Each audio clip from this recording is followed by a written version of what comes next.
Greetings to everyone in Jesus' name. This is Nivya, and today I have come up with the encouragement that Lord has given us this freedom to serve Him. The Lord Jesus Christ has delivered us from the bondage and from the slavery of Satan to serve Him, so that we can be the bond servant of Jesus Christ. So we can serve Him. So here is a question: how we can serve Lord Jesus Christ? We can serve the Lord Jesus Christ as He served us. The Bible says that God is love and Jesus Christ is incarnated love. The Lord revealed His love to us through Lord Jesus Christ. And we can serve God as the imitators of God. The Bible says in Ephesians chapter 5 verse 1, be imitators of God.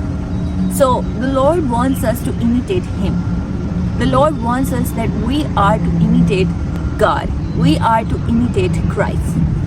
As we can read from Ephesians chapter 5 verse 1.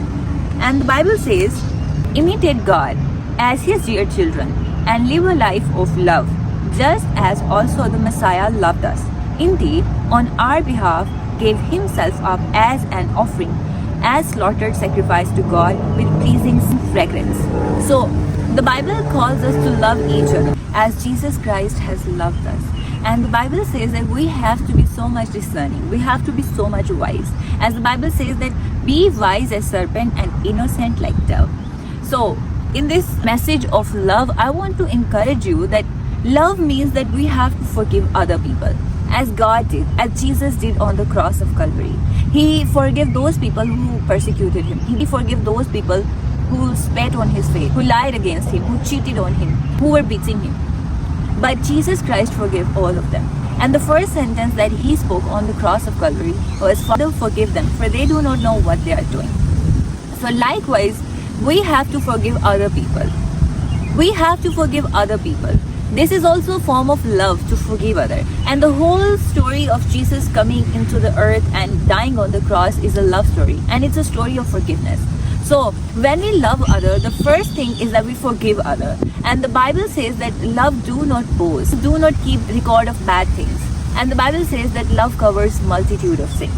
So when we love others, it means that we forgive them. We have no record of their wrong things in our heart, that how much they hurt us, how much they behave badly with us. Sometimes it's difficult to love hard people who has treated us very badly. And sometimes we keep on living in that trauma.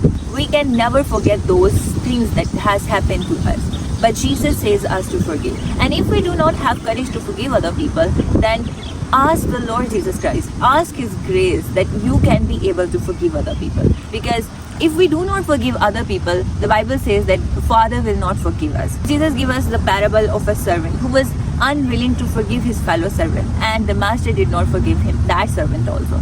So Jesus Christ is trying to show us in this parable that we have to forgive others, no matter how much hurt we have felt through their behaviors, how much bad we have felt.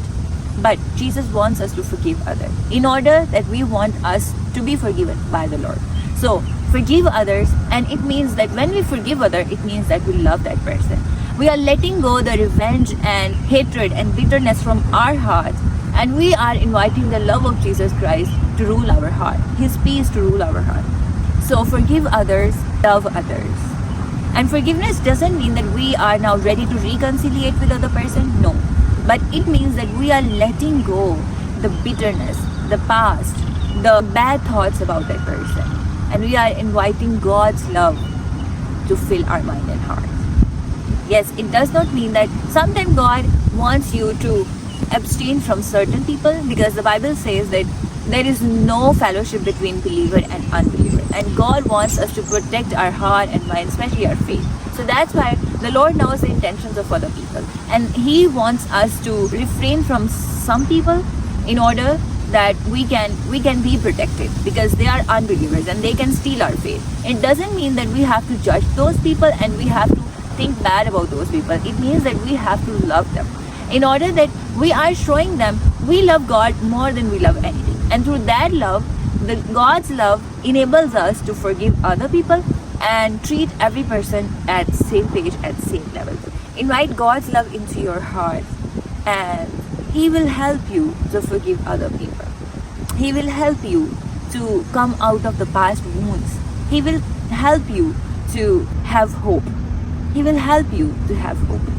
Because Christ, the hope of glory, He lives inside of us. So forgive others, even those people who have hurt you so bad, who have cheated on you, who have not been good to you. There are some people who give wounds to your soul, but you have to forgive also those people, because God wants us to forgive. We were the enemies of God, but Bible says that He forgave us and He accepted us. So that's why we have to forgive others, but we have to follow Jesus, how the Holy Spirit leads us, how the Holy Spirit wants us to be. And we have to be wise like serpents and innocent like doves. Keep loving God and keep loving God's people. God bless you.